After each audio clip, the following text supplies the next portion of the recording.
It has all been leading up to this. Before I even started reviewing the Firefly television series, I was planning to review Serenity: A Shepherd's Tale after I finished the show and the movie. While I had seen all of the show at least twice, and the movie at least twice before reviewing any of those things on this channel, I had never read this graphic novel before now.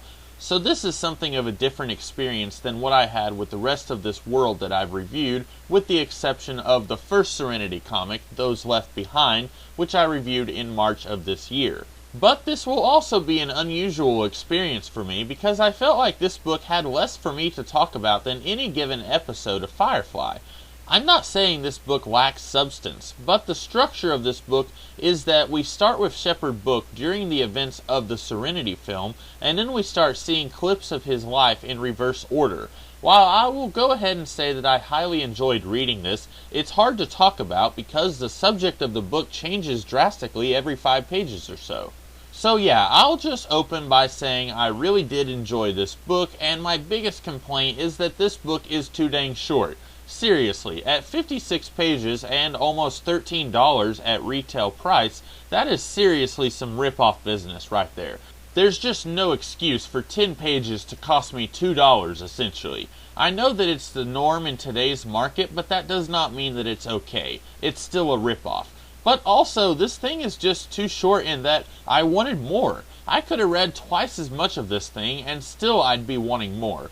Part of it is that Book was one of my favorite characters in Firefly, and part of it is that even if he wasn't an established character from an existing show, this is just a very interesting character that we're getting in this book. No pun intended. So now I'll get into the more spoily stuff about this book. If you haven't read this book, turn this video off and go read this book, especially if you're a fan of the Firefly verse. And if you haven't read the book and you still want to hear the rest of this video, I'll only be spoiling 1 or 2 bits because with the choppy way this story is delivered, it'd be pretty dang near impossible for me to talk about everything that this book has to offer. So, a couple of years ago, I had heard a rumor that Book was not actually this character's name, and that he had killed a man who was really Book. I'm not sure if this was before the book came out, but if it was almost certainly leaked by one of the Whedon brothers. But yeah, that's a thing here. I imagine if I wasn't going into this book expecting that to happen, it would have been a really great reveal when you find out that the name he went by in the show was actually an alias. Something I did not expect was seeing how Book became an Alliance soldier. If you've seen the TV series, which, if you're reading this book, I assume you've seen the TV series, then you probably expected Book had something to do with the Alliance ever since seeing the episode Safe. If you don't recall, in that episode, Book was injured and Simon was not on board the ship. So Mal takes Book to an Alliance cruiser, asking for the doctors on board to help Book. At first, they resist this idea, but then Book points them to his bag, where they see his ID card, and they suddenly act like they're in a big rush to save this guy's life.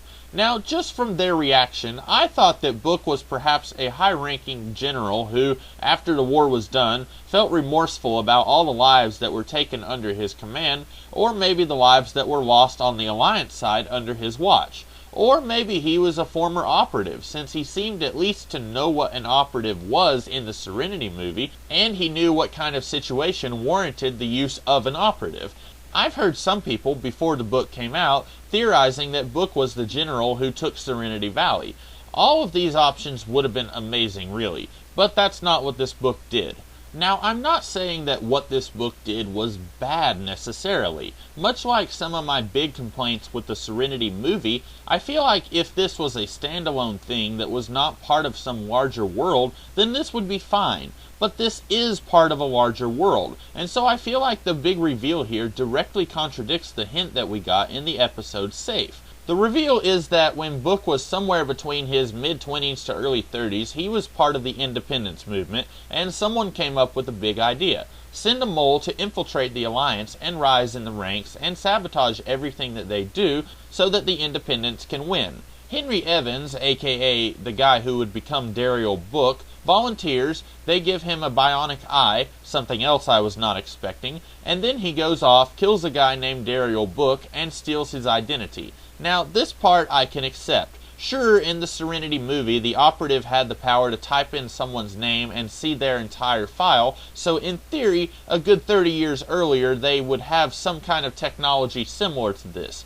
So if Henry Evans goes up to an Alliance recruiting agent and gives his name as Daryl Book, I'm assuming they would be able to find out that this kid is lying. But I'll let that one slide. Where I find this whole thing starts to fall apart is that 8 years after joining the Alliance, Book was in charge of a mission where he calls for all of the men under him to lay down arms, and 4,000 Alliance citizens, men, women, and children, are taken in by the Independents. Now, of course, you find out later in the book that this is because Book's cybernetic eye is sending information to the Independents. But at this point, Book gets fired and is exiled to some planet immediately. And everyone in the Alliance hates him because he caused them to lose 4,000 good innocent people because of his strategic blunder. Now, this comes back to me saying that if this was a standalone book and was not connected to the world of Firefly, I would be fine with this as the backstory for a mysterious character that we knew nothing about. But when you reveal that Book was fired and everyone in the Alliance who knew who he was had every reason to hate his guts, then how in the round world does it make any sense that in the episode Safe, the Alliance soldiers are not only willing to give Book medical attention, but seem to think that it's an urgent matter that they do so? I feel like this is one of those things where fans of the series will be thinking of theories for this world. What was in that syringe that Inara had in the pilot episode? What was Book's past? Stuff like that is going to gain traction in the internet. So when we get a book 8 years after the show is canceled, I have a feeling that the guy behind the plot, Joss Whedon, and his brother, Zach Whedon, the guy scripting this thing and providing some of the smaller plot details, I have a feeling these two wanted this book to do something that nobody expected. So they throw us this Book was fired and disgraced from the Alliance plot twist. It doesn't really make any sense at all with what we have been given, but they are more concerned with throwing a curveball that nobody would expect after 8 years. At least, that's how I read this situation. Before I close down this review, I want to celebrate Chris Samney's art. This is a name I've heard thrown around a little bit, but holy Toledo, this is pretty dang good stuff. In a lot of ways, this reminds me of Michael Avon Oeming's stuff, but more rough and gritty.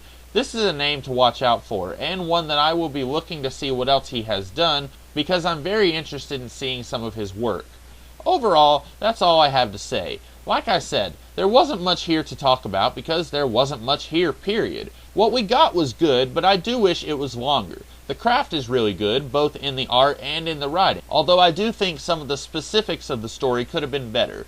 And that just about closes things out for Firefly, guys. There's still one short graphic novel that I have not read or reviewed yet, but I'm in no hurry to buy it, and since it's not at my library, it could be a very long time before I take a look-see at it. So that ends this very prolonged and oft-interrupted series of reviews. If you like this, look forward to some of my other videos in the near future. I won't be doing any more episode reviews like what I did with Firefly, except for what I'm doing with animated superhero shows, but I'm planning to try to review entire seasons of shows that I'm watching, so look forward to those. And maybe in the far future, I'll look into doing episode reviews of some shows I have on DVD, but that won't be anytime soon. So anyway, I hope you guys liked this review and found it helpful. And if you did, I hope you will show your love and like, share, comment, and subscribe. And come back tomorrow for some other kind of video. Until then, have a great day.